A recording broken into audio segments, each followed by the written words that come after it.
क्या आपने कभी ऐसे केस के बारे में सुना है जो अक्सर हमारे भारतीय लोकतंत्र के रक्षक के रूप में जाना जाता है?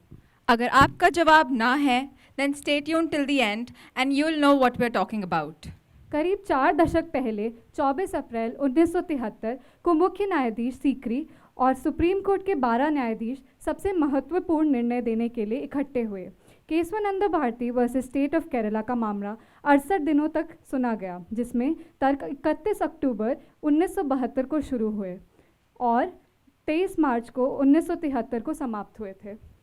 At the heart of the matter was whether the constitution could be amended to the extent that it would fundamentally alter the character of the Indian state and its democratic institution.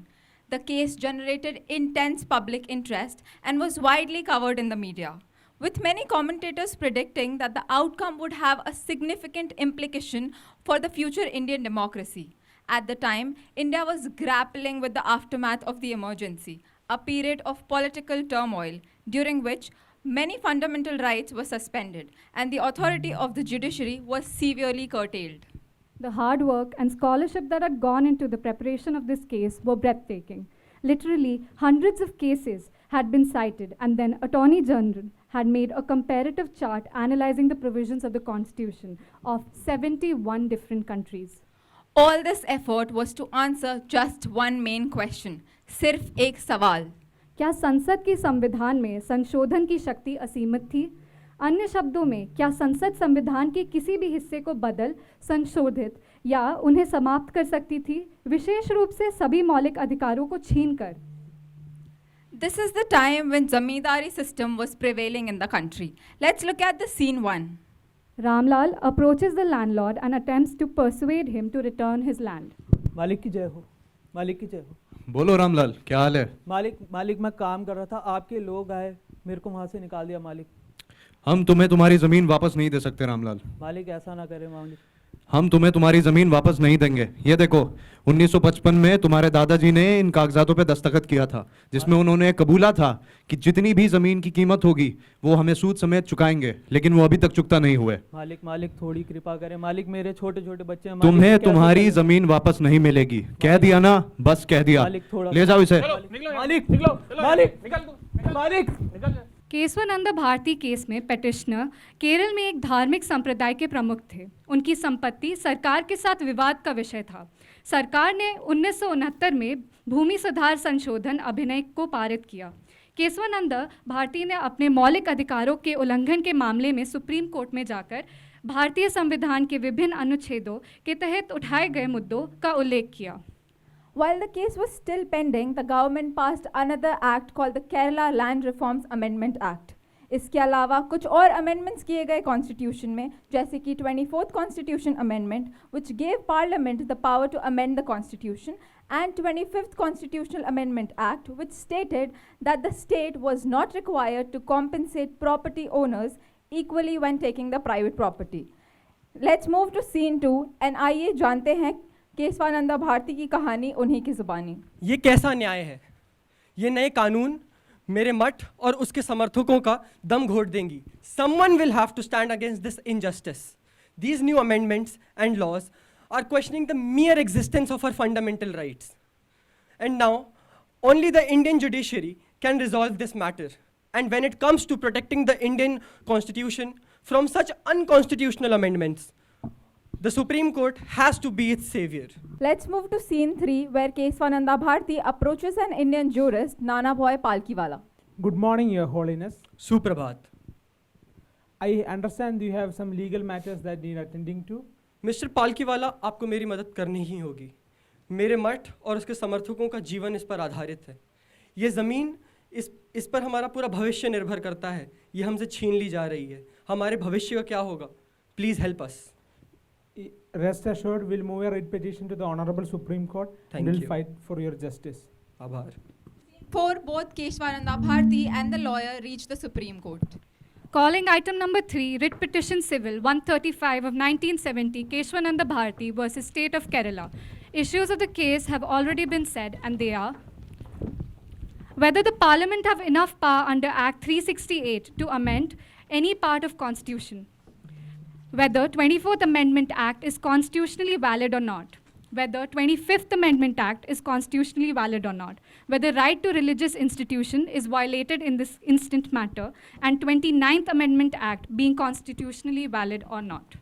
Your Lordship, with your Lordship's permission, I would like to move on to the arguments. Much obliged, Your Lordship. For making the argument on first issue, I'd like to make a threefold contention or threefold argument in the same case. And the first would be to determine the meaning of the word amendment. The second would be to find out the different interpretations that have been given to the word amendment in our constitution. And the third fold argument would be to determine the judicial decisions as well as the constituent assembly debates that are behind the need for these kind of interpretations as well as the constituent assembly matters. For that, Your Lordship, with your Lordship's permission, I would like to take on to my first contention. Permission granted. Much obliged, Your Lordship. First, we need to determine the meaning of the word amendment. The word amendment can have more than one meaning, but it is essential that we discover the true import as well as ambit by looking at it with the permissible aids of construction as well as the constitutional philosophy and morality.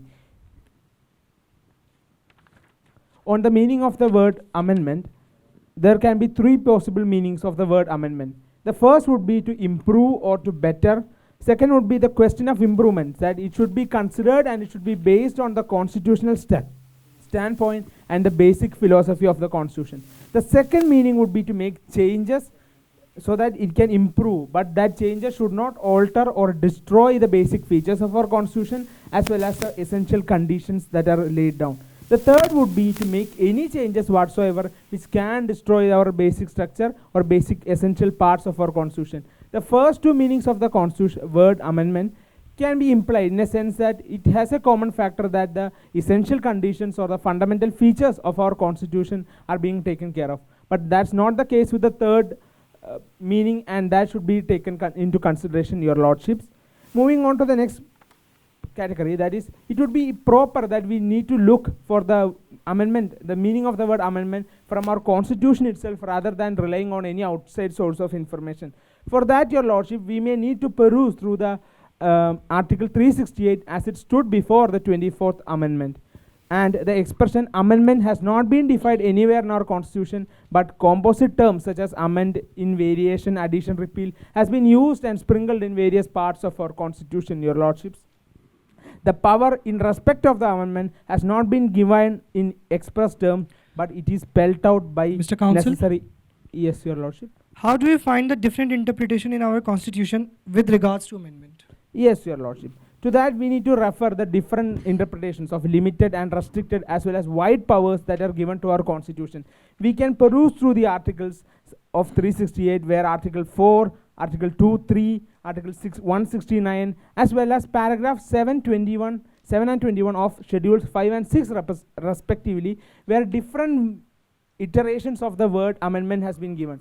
This itself shows that there is a difference in interpretation as into consideration of the wider and narrower powers in our constitution. For that, we need to look into the paragraph 7 and 21, where it is meant that the parliament has been empowered to make amendments, but it has been expressly provided that no such shall be deemed to be an amendment of the constitution for the purpose of 368, as well as the word amend by way of variation, addition and repeal has been used instead of the word amendment. This needs to be taken into consideration, Your Lordship.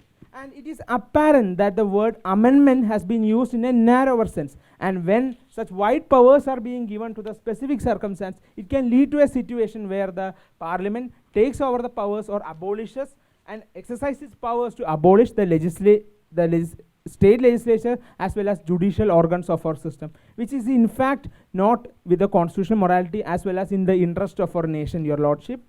With that, Your Lordship, I would like to bring into your attention the judicial and constituent assembly debates as well as considerations. Moving on with my next contention, that would be that in the constituent assembly debates on the draft Article 304, which is the present Article 368, an amendment was moved by H.V. Kamath, who maintained that the word amendment in the Article 368 should be substituted with the phrase amend in way of addition, repeal and changes. This we can see that this included, or this was intended to make the powers of amendment more wider in the sense. But we can see that this amendment was not allowed in the Constituent Assembly. They were negativized and they were put down. But still, the 24th Amendment of our Constitution has made these arguments or made these amendments which was taken away from our Constituent Assembly. With this, Your Lordship, I would like to conclude my statement with saying that the provision, the specific provision does not mention that the fundamental or the basic features of our Constitution can be taken away or can be amended. Also, it should be, great reliance should be placed on the points that the word amendment, especially shown, and the phrases amendment just interpreted, has been done in different lines in Article 4, 169 and para 7 and 21 of our Constitution. With this, and great reliance should be placed on the case of Golaknath versus State of Punjab, where the Supreme Court has held that the the Parliament does not have power to violate or abrogate any law, make any laws which abrogate the powers given under Part 3. With special reliance on that, I consider, or I urge the courts to consider and define more powers in the basic structure, which are the basic features of our Constitution, establish them and protect them, and also to restrict the powers of amendment in the specific case to that point. With this, I would like to conclude my arguments, Your Lordship. Much obliged. In reply to my learned opponent counsel, with your lordship's permission, I would like to submit with my further submissions for the first issue. Permission granted. Much obliged, my lordship. Firstly, I would like to address the main question that comes, can the Parliament amend the Constitution? As my learned opponent said, Parliament possesses only the limited restrictions for the power of amendment. I would like to submit, your lordship, in Indian Constitution, we do not follow the feature of rigidity, which means that the Constitution can be modified with the due procedure of the law. Lordship, kindly refer to the Article 368 of the Indian Constitution Bare Act. May I read for you, your lordship? Yes. Notwithstanding anything in this Constitution, Parliament may in exercise of this constituent power amend by way of addition, variation, or repeal any provision of this Constitution in accordance with the procedure laid in this article. With this, your lordship, it is quite clear that the Parliament has the power of amending any provisions. Counsel, do you have any authority to support your argument? Yes, your lordship. I would like to refer the previous verdicts made in Shankari Prasad case and Sajjan Singh case 1965. Shankari Prasad case, your lordship, the Honorable Supreme Court ruled that the power of amendment of the Constitution under Article 368 also includes the power to amend fundamental rights. Also, your lordship, in Sajjan Singh versus State of Rajasthan, the court, by upholding the validity of Constitutional 70th Amendment 1964, held that the Parliament has complete authority to amend any parts of the Constitution, including the fundamental rights. May I proceed with the further submission, my lordship? Much obliged. Your lordship, my second contention is that I do not agree with my learned counsel's view on different interpretation of amendment, as the procedure laid is quite clear and legally reasonable. And your lordship, I would like to bring into your attention the need and purpose of such amendments. Since we live in the society which is dynamic in nature, circumstance does not remain same throughout. In order to face the unpredictable problems, Parliament should be given absolute amending powers. Lastly, your lordships, the Parliament, in order for the upliftment of the nation and betterment of its citizens, has the freedom to abrogate the fundamental rights such as freedom of speech and expression, freedom to form associations or union, and freedom of religions. Also, if the power is restricted, then the wealth would be accumulated in only few hands. Thus, with the consideration of all the arguments and cases, I would like to conclude my first issue. Much obliged.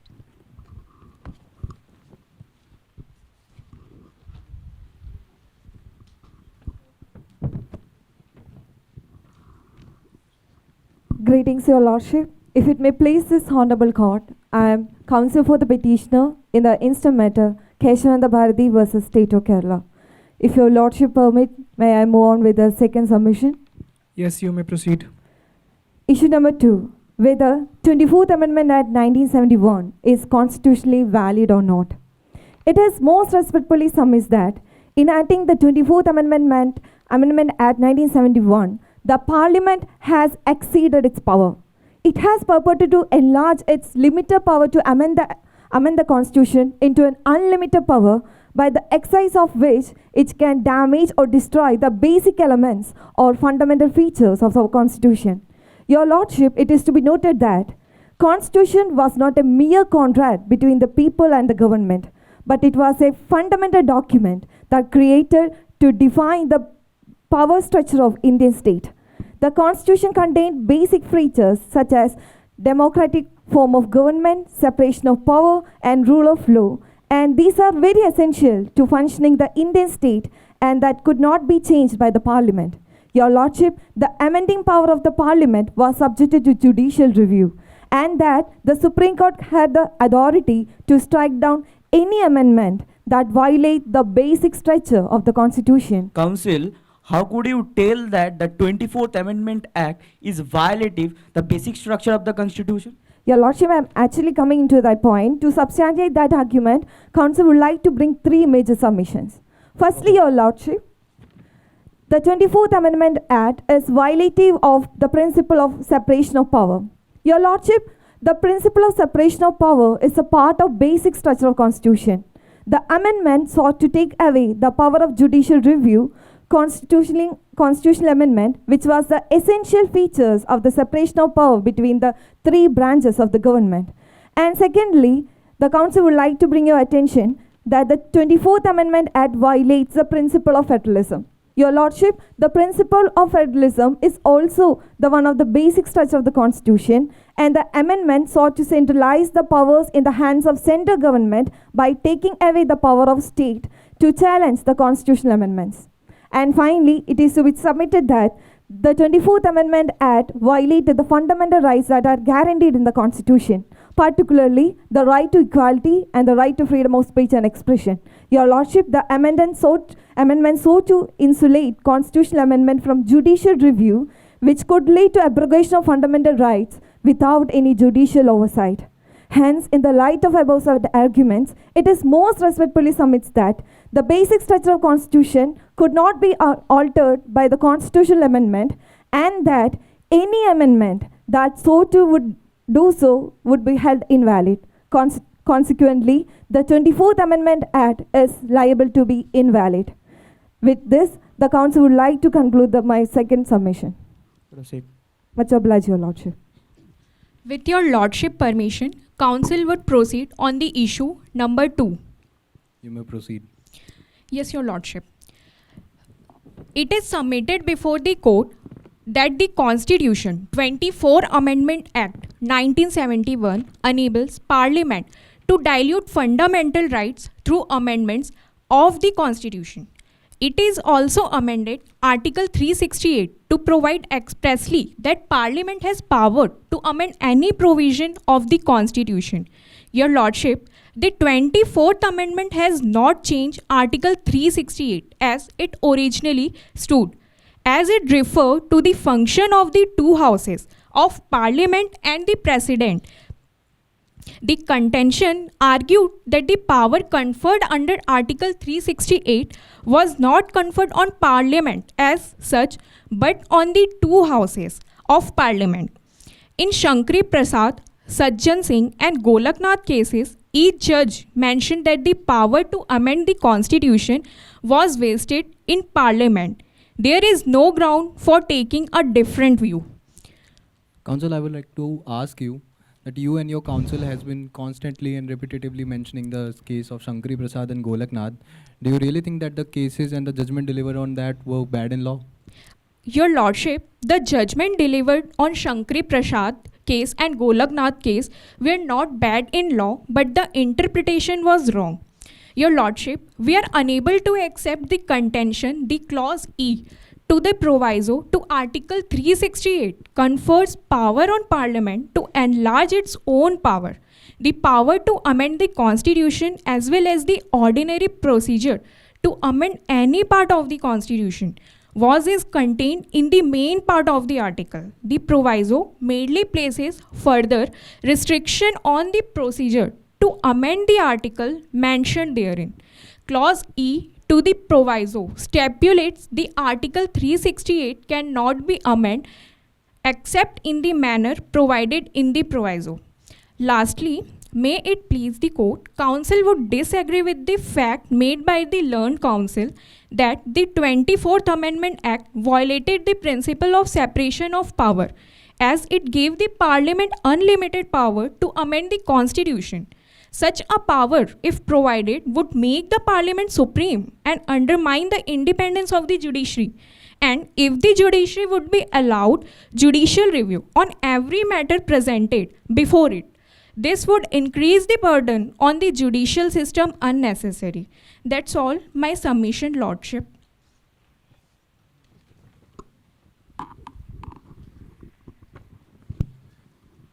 Your Lordship, I am appearing for the counsel of the petitioner. And with your Lordship permission, may I please proceed? Permission granted. Much obliged, Your Lordship. Your Lordship, I am here to challenge the constitutionality of the 25th Amendment Act 1971. Your Lordship, my first contention is that the 25th Amendment Act, it violates the principle of federalism by giving the central government the power to make laws on the subjects which are basically come under the domain of the state government. May it please your lordship, I am the counsel for the respondent.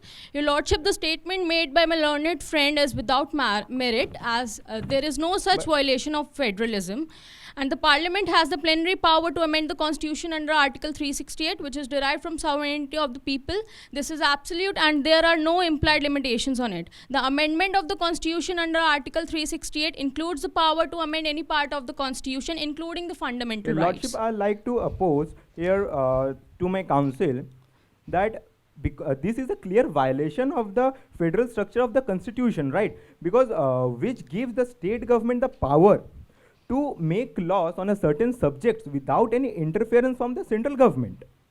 Your lordship, with all due respect, I do not agree with my learned friend, and I would like to submit here that 25th Amendment Act is a legitimate exercise of this power. The Constitution of India is a living document and is not static and needed to be adapted to the changing needs of the society. Therefore, the Parliament had the power to amend the Constitution according to the changing needs. Your Lordship, my second contention is that the 25th Amendment Act 1971 violates the principle of equality before law, which enshrined in the Constitution itself.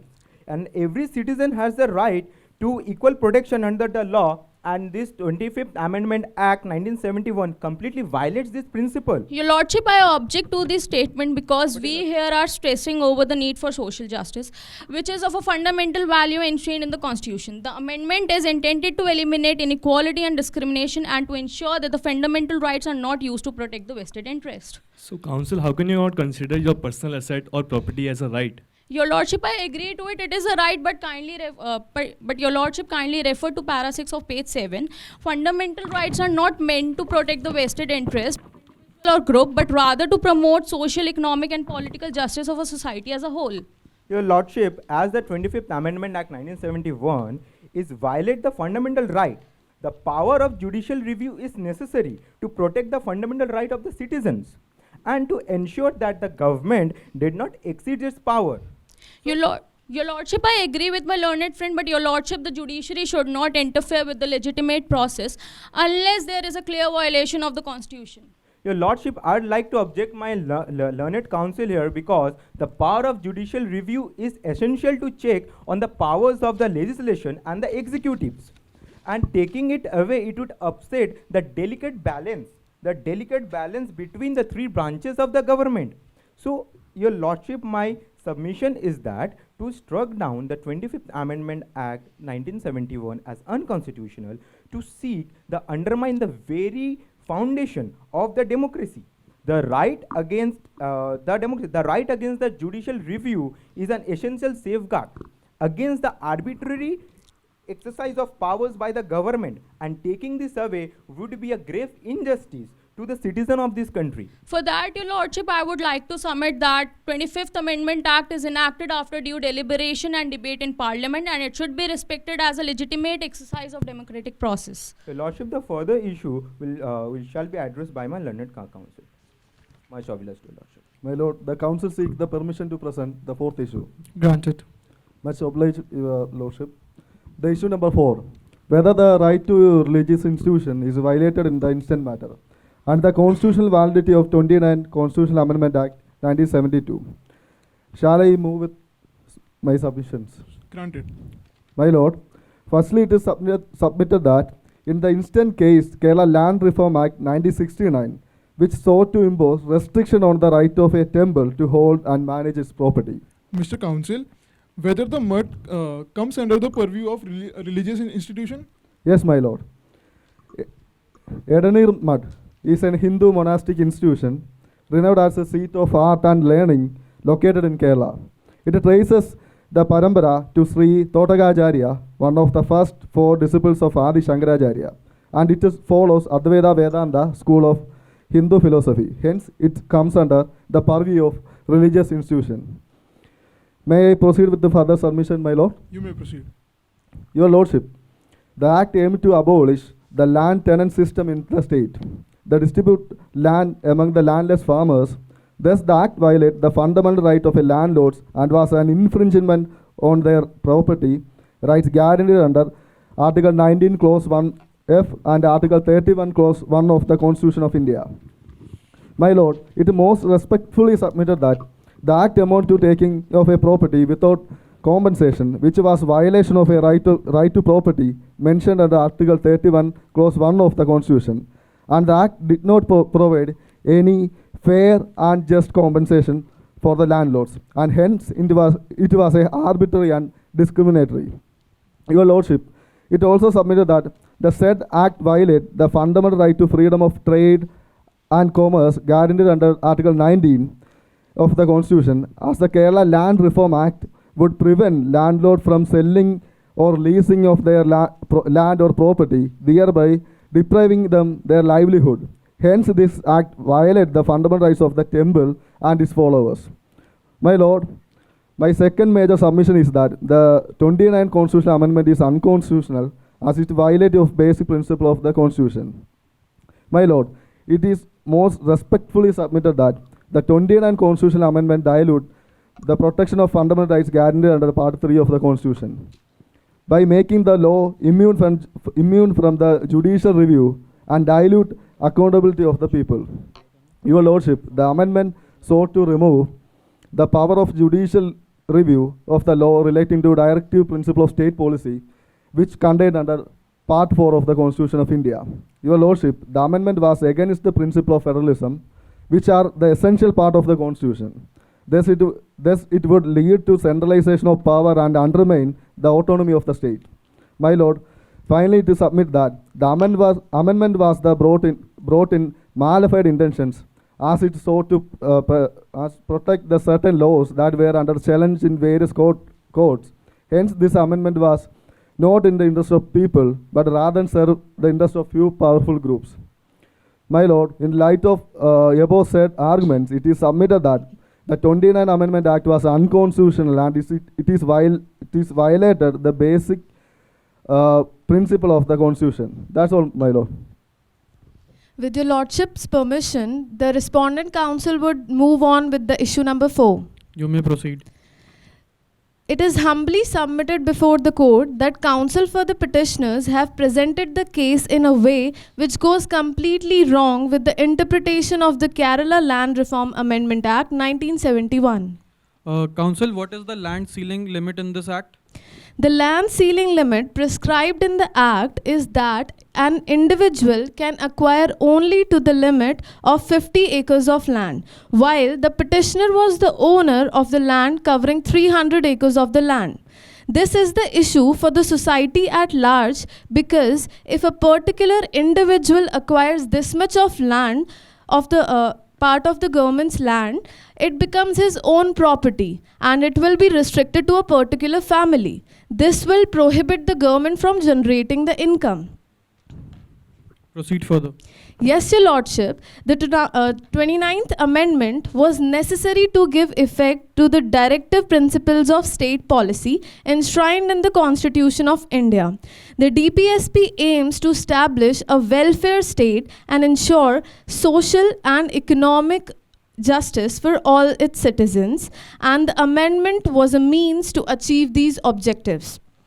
The Constitution itself provided for the amendment of its provisions, and as long as the amendment was made according to the procedure laid down in the Constitution, it could not be challenged as unconstitutional.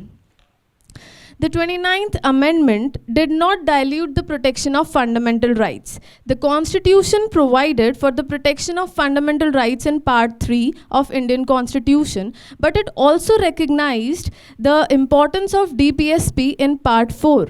The amendment sought to strike a balance between both these parts.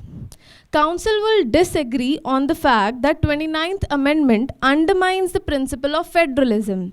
The Constitution already provided for the distribution of power between union and states, and the amendment did not affect this distribution of power.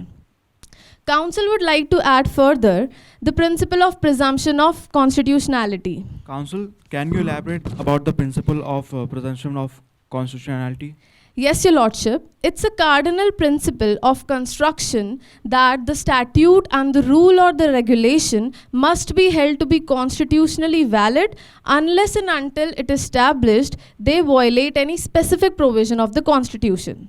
The courts must give utmost consideration and importance to the presumption of constitutionality whereby the current act or amendment is valid.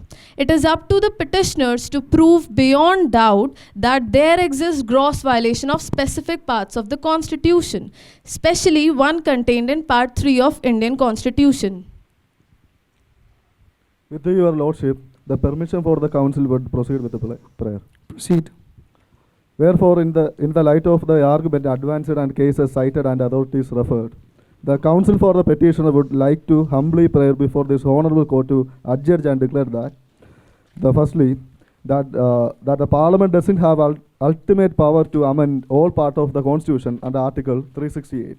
Secondly, that the 24th Constitutional Amendment Act 1971 is unconstitutional. Thirdly, that the 25th Constitutional Amendment Act is unconstitutional. And finally, that the right to religious institution is violated in instant matter, or pass any order in justice, good faith, and conscience. For this act of kindness and respondent shall be duty to bound forever pray. With your Lordship's permission, Council would proceed with the prayer. Granted. Wherefore, in the light of the issue presented, arguments advanced and authorities cited, the respondents request the Honorable Court to adjudicate and declare the following. First, that Article 368 of Indian Constitution gives unrestricted power to amend any part of the Constitution under the procedure laid down. Second, that the 24th Amendment Act 1971 is constitutional. Third, that the 25th Amendment is constitutional. Fourth, that the right to religious institution is not violated in the instant matter, and pass any such order that this honorable court deems fit in the interest of justice, equality, equity, and good conscience, in respectful submission before the Supreme Court of India. On the basis of discussion and argument of the presented by the both sides, I thereby come to the decision that Parliament had the power to amend any provision of the Constitution, but not to destroy its basic structure. Furthermore, fundamental rights are integral part of the basic structure of the Constitution. Thank you.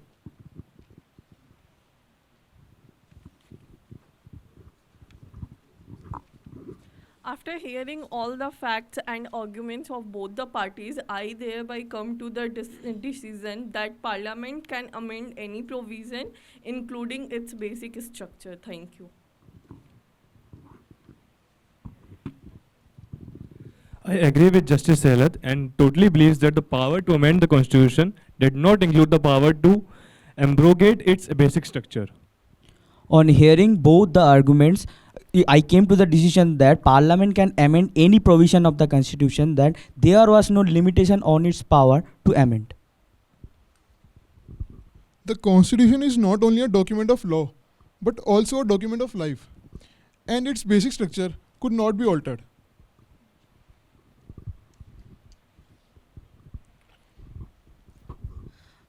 Looking into the facts and the circumstances of the case, the power of the parliament to amend the constitution is not unlimited, and that the constitution has a basic structure which cannot be altered by amending its provisions. The fundamental rights and the directive principles of state policy form a part of the basic structure and could not be abrogated by an amendment to the constitution. I also have the same opinion that the basic structure is the essence of the constitution and shall not be amended.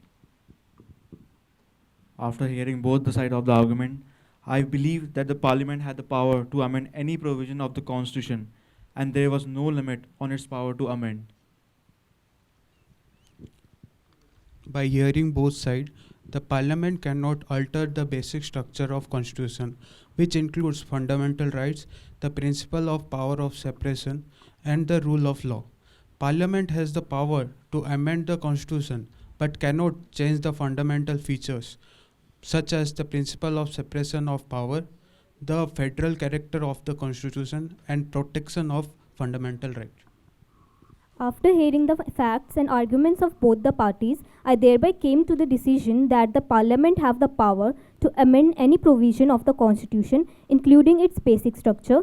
The power of amendment under Article 368 is unconditional, with no implicit or inherent limits, and includes the ability to introduce, change, or repeal various articles of the Constitution. Constitution is not only a legal document but also possesses social and economic manifesto. State has the duty to uplift the underprivileged, but by not altering the basic structure. On the basis of the argument of both sides, I came to the decision that Parliament has all the power to amend the Constitution without any restriction. After hearing all the facts and arguments and decisions given by the judges, I thereby came to the decision that the 24th Amendment is entirely valid. The second part of 25th Constitutional Amendment of 1971 was ultra vires. Under Article 368, Parliament has all the powers to amend the provisions of the Constitution of India, but to a certain extent. It cannot interfere with the basic structures of the Constitution like supremacy of the Constitution, secular character of the Constitution, republican and democratic forms of government, separation of powers among the legislature, judiciary and executive, federal character of the Constitution. The Constitution has not only conferred power on different organs of the state, but has also imposed limitations on the exercise of such powers. The Constitution, therefore, not only grants powers but also limits those powers. There were chances of that power being misused, and the governments would change it as per their preferences and whims. Such limitless powers vested in the hands of the governments would mean that the basic features and also the very essence and spirit of Indian Constitution could be changed. There was the need of basic doctrine of structure that could protect the right of both Indian Parliament as well as Indian citizens. The fundamental importance of the freedom of individual has to be preserved for all times to come, and it could not be amended out of existence. The 29th Amendment is valid. Article 31C of the Constitution is unconstitutional on the ground that judicial review is basic structure and hence cannot be taken away from the judiciary. There can be judicial review of laws that are in Schedule 9th and if they violate basic features of the Constitution. So now you must know why we call this case the savior of Indian democracy. This case brought up a new understanding that the Supreme Court did not have the absolute power to amend the Constitution. The Constitution has a basic structure that the Parliament could not alter. This decision marked a turning point in the relationship between the judiciary and the government in India, as it established the principle that the Constitution is not a mere document, but a living document that evolves with time and reflects the aspirations of the people. The basic structure doctrine established in this case has since been used by Supreme Court to strike down several constitutional amendments that were found to violate the basic structure of the Constitution. This has ensured that the Constitution remains a dynamic document that can evolve with the changing needs of the Indian society while at the same time protecting its core values and principles. Overall, the decision in Kesavananda Bharati case has impacted the development of Indian constitutional law. It remains one of the most important cases in the history of Indian jurisprudence. Thank you. Thank you.